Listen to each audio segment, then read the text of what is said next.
이번 주는 실질적인 11월의 윈도우 드레싱, 자, 월말 효과가 일어날 수 있는 구간이고요. 또 지금 해외 시장 쪽에서도 크게 부담이 없는 상황으로 가고 있을 것 같습니다. 다만 이제 고용지표에 대한 부담, 그리고 파월의 발언이 어떻게 나올 것인가, 여전히 뭐 최종 금리를 올려야 한다 뭐 이런 얘기들 나오는데 이제 좀 지겹잖아요. 한 얘기 또 하고 한 얘기 또 하고 뭐 그런 모습이라서 크게 신경 쓰지 않는 모습이기도 하겠는데, 자, 어떤 식으로 시장과 버무려질 것인지 한번 알아보도록 하겠습니다. 자, 최근 들어서면서 비투를 정리하는 개미 투자자들이 늘어나고 있다고 합니다.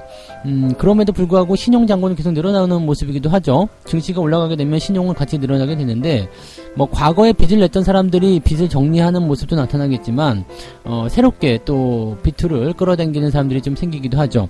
금리가 높은 수준인데도 불구하고 비투를 들어오게 되면 나중에 주가가 변동성을 보일 때 굉장히 좀 고통받을 수가 있는데, 자, 일단 비투를 정리하는 개미 투자자들, 자, 어떠한 시장에 영향을 줄 것인지 알아보도록 하겠습니다. 자, 미국에서 화웨이와 ZT, 이 중흥통신이죠. 이쪽에 대한 통신 장비를 전면 수입 금지를 시켜버렸습니다. 그동안은 허가를 받으면 조금씩이라도 매수를 수입을 할 수가 있었는데, 이제는 그것 자체가 막혀버린 상태가 됐습니다. 전면적으로 수입 금지 조치를 내리게 되면서 중국에게 큰 펀치를 하나 때리는 그런 느낌인데요. 자, 통신 장비가 들어오지 못하게 되면 중국 쪽 기업들은 굉장히 힘들겠죠. 반면에 반사 이익을 얻을 수 있는 통신 기업들 어떤 것들이 있을 것인지 또 알아보도록 하겠습니다.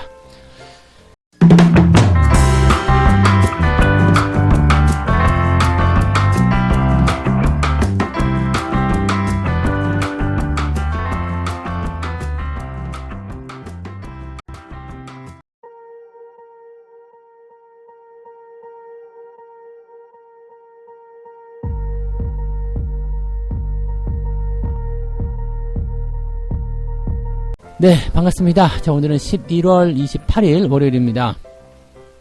자, 이제 실질적인 월말 효과가 나타날 수 있는 부분이기도 하겠습니다. 지난주에 분위기 나쁘지 않았기 때문에 이번 주도 괜찮을 거다 생각되긴 합니다. 다만 증권사 쪽에서는 2,500 못 넘을 것이다, 이제 다시 내려간다, 뭐 이런 쪽 얘기가 또 나오고 있더라고요. 가볍게 무시해 주시면 될 것 같고요.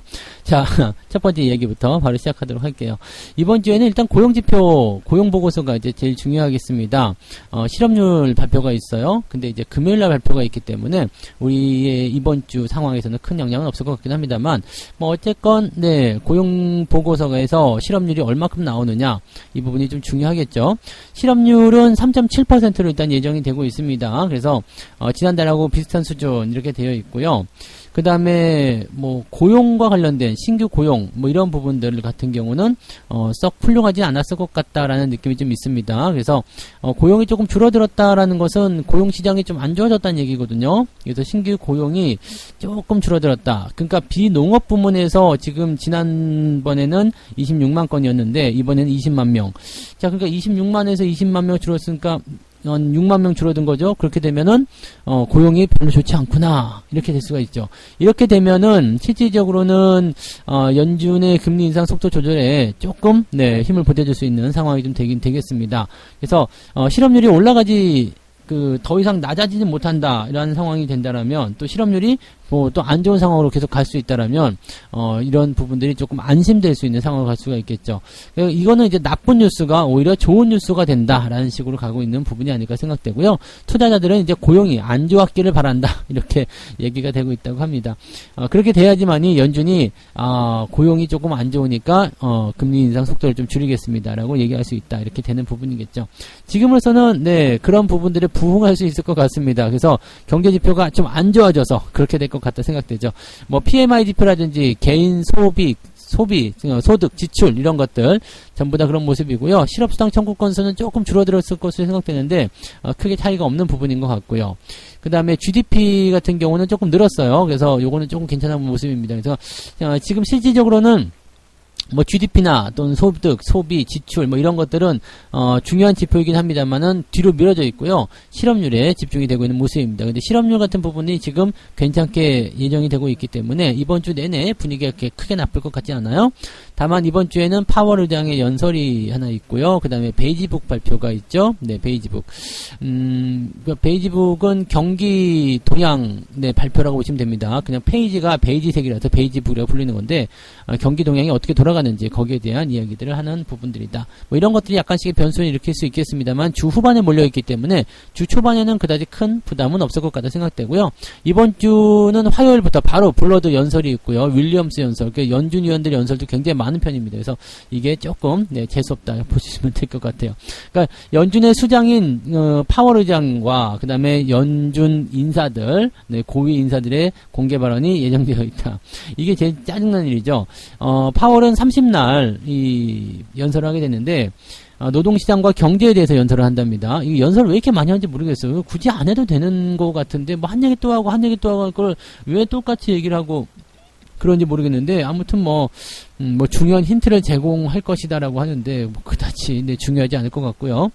자, 뭐 그 외에도 이제 여러 그 총재들이 연설을 하기 때문에 이 베이지북 발표와 그 다음에 이 연준 위원들의 발표, 연설 이런 것들이 상당히 좀 거시기한 내용이 좀 될 수 있겠습니다. 걔네들이 말하는 것 자체가 변수예요. 그래서 특별하게 말하지 않고 가만히 있거나 아니면은 그냥 좋은 쪽으로 얘기했으면 좋겠다 생각이 좀 드는데 약간씩 섞여 있어요. 매파와 지금 비둘기파가 좀 섞여 있기 때문에 시장이 온전하게 그런 것들을 어떻게 받아들일 것인지 한번 생각해 보긴 해야 될 것 같습니다. 거기에다 이제 블랙 프라이데이 온라인 쇼핑 매출이 역대 최고치 91억 12조 원이랍니다. 91억 2천만 달러는 12조 원 정도로 만들었다고 하는데 아주 쇼핑에서 아주 그냥 인터넷 쇼핑을 아주 난리를 보여준 모습인 것 같더라고요. 예상치보다 2배 넘게 증가한 모습이에요. 그러니까 어마어마한 수치로 늘어나고 있다는 것이 참고로 할 부분이고요. 한 소비자는 이렇게 얘기했다고 합니다. 편하게 집에서 사니까 너무 좋아요. 네. 점점 게을러지는 그런 느낌이겠죠. 자, 근데 어쨌든 이 온라인 쇼핑 시장은 점점 커질 수밖에 없죠. 왜냐면 편해요.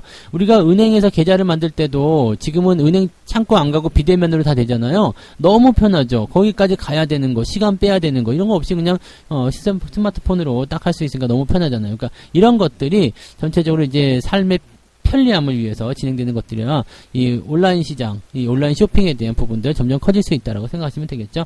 앞으로도 계속 커질 거예요. 네, 점점점 아직은 규모가 더 커져 가지는 못하는 모습이지만 아직은 오프라인이 더 크죠, 규모가. 그렇지만 온라인 쇼핑 규모도 같이 커지고 있다는 것을 우리가 주목해 볼 만한 내용이긴 하겠습니다. 자, 물론 이제 코로나 때문에 이 온라인 쇼핑 관련한 부분들이 많이 뛰었다가 지금 와장창 떨어진 모습이긴 합니다만 자, 이런 부분들은 점차적으로 좋아지고 있다 보시면 되죠. 너무 오버한 부분만 조금 네, 조정을 받는다라고 생각하시면 되겠습니다. 자, 아무튼 뭐 그런 식이라서 이번 주 시장 자체는요 크게 부담은 없는 것 같은 느낌이에요. 이번 주에 가장 변수를 줄 수 있는 것은 연준 위원들의 발언이다 라고 생각하시면 이번 주 중에 계속 오르락 내리락 또는 뭐 좋았다 나빴다 이런 모습이 나타날 수 있으니까 그런 연준 위원들의 발언에 조금 주목을 해보실 필요는 있겠다 판단하시면 되겠습니다. 자, 국내 증시는 어떻게 되느냐? 2500포인트 회복이 힘들다. 이번 주에 2500포인트가 힘들다라면은 주가가 사실상 떨어진다라고 봐야 되는 거잖아요. 지금 NH투자증권 같은 경우는 2370에서 2490포인트를 잡았다라고 하는데 2500포인트 돌파가 그렇게 어려운 게 아니거든요. 지금까지 올라온 상태라면은 네, 돌파가 어려운 게 아닌데 그냥 이 좁은 범위 내에서 횡보를 하게 될 가능성이 매우 높다. 이런 식으로 얘기를 하고 있습니다. 국내 증시가 상승을 위한 추가적인 모멘텀이 없는 상황이다. 그렇기 때문에 좀 더 횡보를 통해서 유지가 될 것이다 라고 얘기하고 있습니다. 그런데 주가가 뭐 크게 떨어질 것이다 라고는 얘기하지 않는 부분이고요. 지금 증권사들에서 얘기하는 부분들은 경계치가 있다는 얘기죠. 12월 달에 있을 뭐 쿼드러플 위칭데이도 있을 거고요. 그 다음에 CPI 발표, 그 다음에 지금 실업률 발표도 이번에 이어지잖아요. 그러니까 이런 것들이 다 월 초반에 몰려있기 때문에 이 기간 동안은 약간 숨고르기를 해서 진행하다가 월 후반으로 들어가면서 중후반 지점부터 올라오지 않겠느냐 뭐 이렇게 가는 것 같더라고요. 그래서 이번 주는 별로 재미없을 것이다, 올라오지 못할 것이다 이런 식으로 얘기를 하고 있는데 2500을 넘어갈지 아니면 뒷반 넘어가지 못할지는 한번 살펴봐야 되겠죠. 그 다음에 중국 쪽 봉쇄 조치가 계속 강화되고 있다는 모습도 약간은 부담이다라고 얘기가 되어 있습니다. 중국 정부가 봉쇄적인 조치를 계속 강하게 된다면 뭐 생산 공장이라든지 이런 것들이 올스톱 될 수가 있기 때문에 또 여기에 대한 부담감이 좀 있는 거죠. 그래서 재개방에 대한 기대감이 나왔던 시점에서 이렇게 봉쇄가 다시 들어가게 되면 거기에 따른 부담감도 느껴질 수밖에 없다라고 보셔야 되겠습니다. 좋은 소식도 있는 반면에 나쁜 소식도 있죠. 이럴 때 우리가 생각해야 되는 것은 주가는 걱정의 벽을 타고 올라간다. 시장을 떨어뜨릴 만한 큰 악재가 없다라면 베팅을 하는 것이 맞는 전략입니다. 네, 시장을 뭐 폭락시킬 만한 그런 어떤 아주 큰 위협이 다가오지 않는, 지금 그런 위협은 없다고 보시면 될 것 같아요. 그래서 오히려 주가가 안 올라가? 그러면 싸게 살 수 있잖아요. 그러면 더 좋은 거 아닌가요? 라고 생각하시면 될 것 같아요. 어차피 올라갈 거 싸게 사면 좋다, 이렇게 보시면 되겠죠. 월급날까지만 기다려라, 월급날까지만 올라가지 마라, 이렇게 생각을 하셔도 괜찮지 않을까요? 네, 자, 뭐 시장 자체는 큰 문제 없을 것 같기 때문에 편안하게 대응들 하시면 될 것 같고요. 네, 자, 그 다음에 두 번째 이야기로 넘어가도록 하죠. 비투를 정리하고 있다 입니다. 비투를 정리하고 있다. 빚내서 투자하는 사람들이 줄어들면서 3분기 증권사들의 신용융자 거래 이자 수익도 감소폭이 커졌다. 그럼에도 불구하고 지금 어마어마해요. 지금 네, 3분기까지 얻은 이자 수익만 1조 2천억이랍니다. 어마어마한 거죠. 지금 작년 3분기 대비해서 22% 올라간 부분인데, 물론 이제 감소세를 보이고 있기 때문에 점점 줄어들기는 하겠다라고 되어 있겠습니다만, 야, 저 이자 수익 1조 2천억 어마어마한 거 아닙니까? 네, 그냥 이자로만 1조 2천억을 벌어들인 거야. 와, 대단한 거죠. 자, 아무튼 이런 부분들이, 그러니까 이걸 다시 생각하면은요, 빚내서 투자하신 분들은 손실도 나고 있는 상태인데 이자로만 1조 2천억을 또 냈다는 이야기잖아요. 이게 고통을 계속 받을 수밖에 없는 얘기죠. 여기다 반대 매매가 들어가게 되면 강제로 그냥 막 손실을 보게 되는 상황인데, 아직까지는 여러분들 빚내서 투자하기는 어려워요. 레버리지를 쓴다라는 거잖아요. 빚내서 투자하는 것은 레버리지예요. 왜냐면은 내가 1,000만 원인데 1,000만 원을 더 빌렸어. 그러면은 레버리지를 2배를 거는 거나 마찬가지입니다. 근데 레버리지는요, 주가가 내려가는 장이나 횡보하는 장에서는 쓰는 게 아니에요. 상승이 확실히 되고 있을 때, 올라갈 것 같다 생각할 때 레버리지를 쓰는 것이 아니라 상승이 진행되고 있어, 근데 아직 초입이야 라고 생각됐을 때 매수하는 거거든요. 그러니까 증시로 친다라면 한참 올라가줘야 되겠죠. 적어도 2700, 3000포인트 넘어가면서 레버리지 사용하셔도 되지 않을까 싶을 정도로 현재로서는 아직 바닥권을 탈출하고 있는 상황이기 때문에 지금은 빚을 내서 투자하는 것이 아니라 지켜보면서 대응하셔야지, 그렇지 않으면 안 됩니다. 그래서 약세장 속에서 이제 빚을 이제 상환을 하고 떠나가는, 주식을 완전히 떠나는 그런 투자자들이 늘어나고 있다는 거, 이 부분이 가장 큰 문제점일 텐데, 증권사의 이자 장사도 아마 올해로 끝나지 않을까 싶습니다. 지금 뭐 신용이 또다시 늘어나고 있는 모습이긴 합니다만은 계속해서 이런 부분들은 줄어들 것 같아요. 자, 아직까지 일평균 신용융자 신용거래 융자 잔고는 상반기 21조 원에서 3분기 18조 원을 조금 감소했다고 합니다. 개인이 증권사에서 자금을 빌려서 주식에 투자하고 아직 갚지 않은 것이다 라고 되어 있는데, 이거는 악성 물량은 많이 나갔어요. 왜냐면 지난 6월달, 8월달, 지난 2월달, 뭐 이럴 때 많이 떨어져 나갔거든요. 그렇기 때문에, 실질적으로 이제 예전부터 들려오던 이런 악성 물량 같은 경우는 많이 털어져 나간 것 같고요. 신규로 들어오신 분들이 많이 계시죠? 네, 신규로 이제 신용을 해가지고 들어오신 분들이 많이 계시는데, 그런 분들이 이제 어느 정도 신용의 포지션을 메꿔가고 있는 상황이다. 이 정도 생각하시면 될 것 같아요. 근데 요즘에는 금리가 많이 올라가고 있기 때문에 실질적으로 이제 이런 빚내서 투자하시는 분들이 많이 늘어나지 않을 것 같아요. 사실 빚을 낼 때는요, 이자가 얼마가 나오건 그렇게 중요하게 생각하지 않아요. 왜냐면 사람들이 이 빚을 얻을 수 있느냐 없느냐에 초점을 맞추거든요. 그러니까 이자가 뭐 10%인데요. 괜찮아. 지금 일단은 내가 투자를 해야 되니까 10% 더 먹으면 되니까지 거 뭐 이렇게 하는 거거든요. 내가 지금 1,000만 원밖에 없는데 1억을 신용으로 대출받을 수 있다. 이런 상황이 된다라면, 물론 거기까지 안 돼요. 근데 예를 들어서요. 그렇게 된다면 여기에서 그 이자가 10%다 해가지고 이제 1,000만 원을 이자로 갚아야 됩니다 라고 얘기가 나오는 거죠. 그건 신경 안 쓰는 거예요. 지금 내가 1억 1,000만 원을 가지고서 이것을 불려가지고 수익을 이만큼 내면 그까지 1,000만 원 이자 내고 말지, 이렇게 생각하는 게 대부분이거든요. 그래서 지금 금리가 올라가는 것에 대해서 그다지 사람들이 많이 고민하지는 않겠는데, 그래도 이 대출의 수요는 많이 줄어들지 않았을까라고 생각이 되긴 됩니다. 자, 아무튼 뭐 그런 부분들이 계속 나타나고 있어서 기존에 있었던 사람들은 빚을 줄이는 상황이고요. 거고요. 왜냐하면 손실을 보고 있는 상태에서 답답한 게 이제 현실이 눈에 들어오거든요. 그러니까 제정신이 딱 들어왔을 때는 이미 엎질러진 물이 있는 상태잖아요. 그러니까 그럴 때 이제 환매해서 나가는 거고요. 이제 돈을 빌리고자 하는 입장, 지금 신규로 진입하는 입장에서는 금리 그까짓 거 신경 안 쓴다라고 얘기가 되는 부분이죠. 그래서 나가는 쪽과 들어오는 쪽에 그런 어떤 규모가 차이가 날 수밖에 없기 때문에 지금은 이제 어차피 계속 줄어들긴 할 텐데 새로 들어오시는 분들이 있기 때문에 현재로서는 이제 시정 잔고가 눈에 띄게 줄어들지는 않고 있다라고 판단하시면 되겠습니다. 뭐 그런 정도로 물갈이가 되는 거겠죠. 근데 빚내서 투자하는 것은 아직은 시기상조라는 걸 참고하시면 되겠고요. 이 금리도 상당히 높은 수준이기 때문에 어지간하면이 아니라 그냥 가급적 웬만하면 그냥 빚내서 투자하는 것은 하지 않으셨으면 좋겠다. 이렇게 말씀을 드릴 수가 있겠네요. 네. 자, 세 번째 이야기 넘어가 볼게요. 국가 안보에 용납 못할 위험이다. 미국이 한 이야기예요. 화웨이와 ZTE 통신의 통신 장비를 수입 금지하겠다.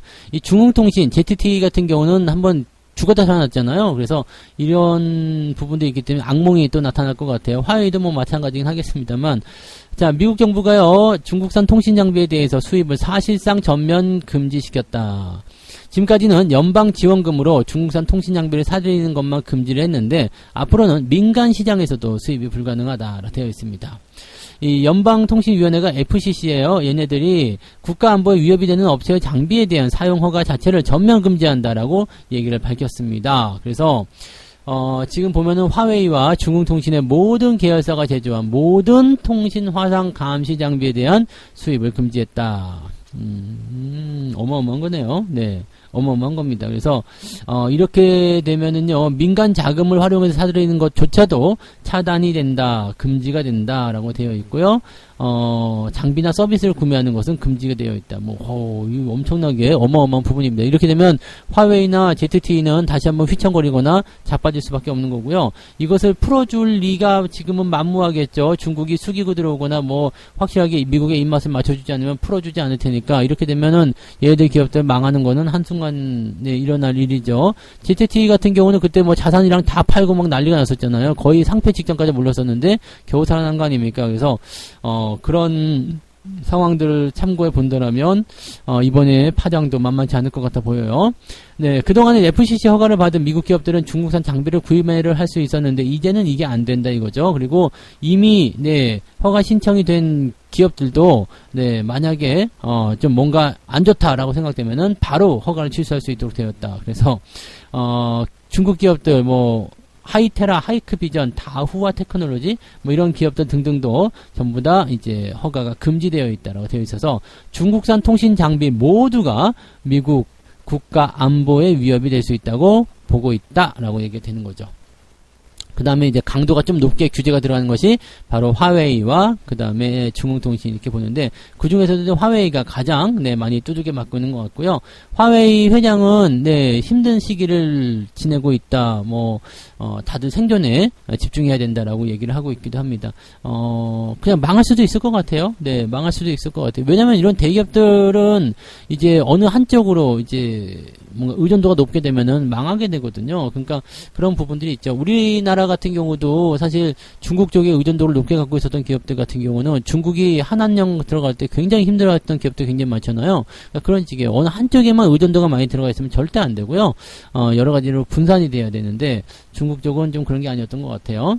자, 어쨌든 이런 상황이 되면 이제 5G 통신 장비 쪽이잖아요. 그러면은 당연히 수혜를 받을 수 있는 것은 한국 기업들이 되겠죠. 이제 5G 언제쯤 올라갈 수 있을까요? 등등의 얘기를 많이들 하시는 분 계시는데 5G에 대한 장비가 당장 중국산 저거 안 들어가니까 한국산 써야지 이렇게 될 건 아니지만 그래도 서서히 조금은 이제 개선될 수 있는 상황이 좀 있지 않을까 생각되고요. 한국이나 대만 쪽 기업들이 이쪽에서 뭔가 조금 숨통이 트일 수 있지 않을까 생각되기도 합니다. 중국 거 안 쓰면은 어디 거 좀 써야 될 거 아닙니까? 그래서 대만 아니면 한국 거 쓸 가능성이 가장 높겠죠. 좋으니까 그런 식으로 생각하시면 되겠죠. 자, 아무튼 중국 쪽은 일단은 이제 지난 무역 분쟁은 종료가 됐지만 계속해서 미국과의 갈등, 그 다음에 미국에서 들어오는 압박 이런 것들을 견뎌야 될 텐데 쉽지는 않을 것 같아요. 그래서 중국이 항복하는 그날이 언제쯤 올 것인지 한번 지켜볼 필요성도 있지 않을까 생각합니다. 미국의 이런 그 첨단 부품들이나 이런 것들이 없으면 사실은 네, 전자제품들 만들기 어려운 것도 굉장히 많아요. 특히 중국 같은 경우는 더 그렇겠고요. 중국은 또 미국 쪽으로 많이 팔아먹어야 되는 입장이기 때문에 이게 금지가 돼버리면은 상당히 곤란한 수준에 놓일 수밖에 없겠다라고 보시면 되겠죠. 그래서 우리나라 기업들이 거기에 대한 반사이익으로 좋은 어떤 수익을 좀 얻을 수 있었으면 좋겠다 생각이 좀 듭니다. 네, 여기까지 보시면 되겠고요. 자, 오늘 이렇게 세 가지 이야기 말씀드렸습니다.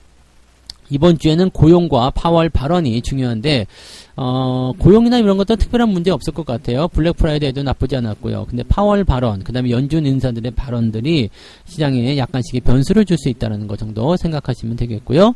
자, 비투를 정리하는 개인 투자자들 해가지고요. 빚 내서 투자한 사람들이 점점 좀 줄어들고 있다는 얘기입니다. 그럼에도 불구하고 증권사는 이제 이자 수익을 엄청나게 거둬들이고 했었지만은 아무튼 네, 과거에 있었던 악성 비투 투자자들은 일단 그 물량들을 정리하고 있는 모습이고요. 지금 그래도 그럼에도 불구하고 조금 늘어나는 것은 이제 싱글 들어오는 사람들인데 이것도 지금 좋지 않죠. 이자를 전혀 고려하지 않아요. 뭐 그거 내고 말지 뭐 돈 벌어서 내면 될 거 아니야 이러건데 생각처럼 쉽지 않다는 거지. 근데 아무튼 뭐 이런 부분들도 다 같이 또 출렁거리는 모습이 나타날 수 있겠습니다만 아무튼 그래도 악성 물량들 많이 소화되면서 그 물량을 누군가가 받아가고 있다는 것은 뭐 어떻게 보면 또 잔인하지만 좋은 소식일 수 있겠다 보시면 되겠죠. 자, 미국이 화웨이와 중흥통신 ZTE에 대한 통신장비 수입 금지 조치를 내렸습니다. 아주 뭐 피바람이 불 것 같은데요.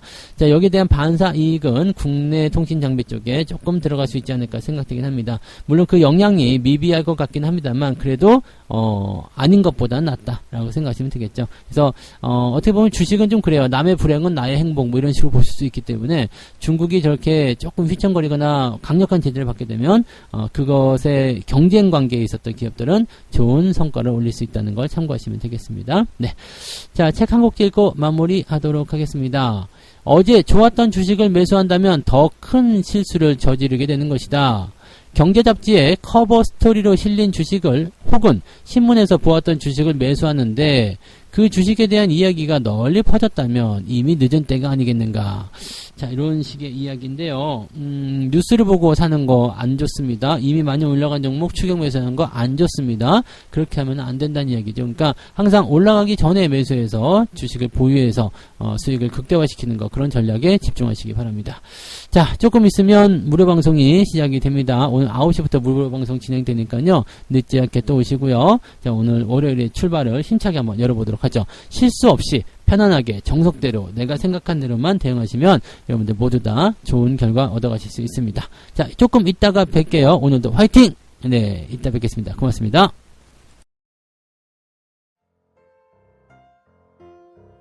본 방송에서 제공되는 모든 정보는 투자 판단의 참고 자료이며 투자의 최종 책임은 본 방송을 이용하는 본인에게 있습니다.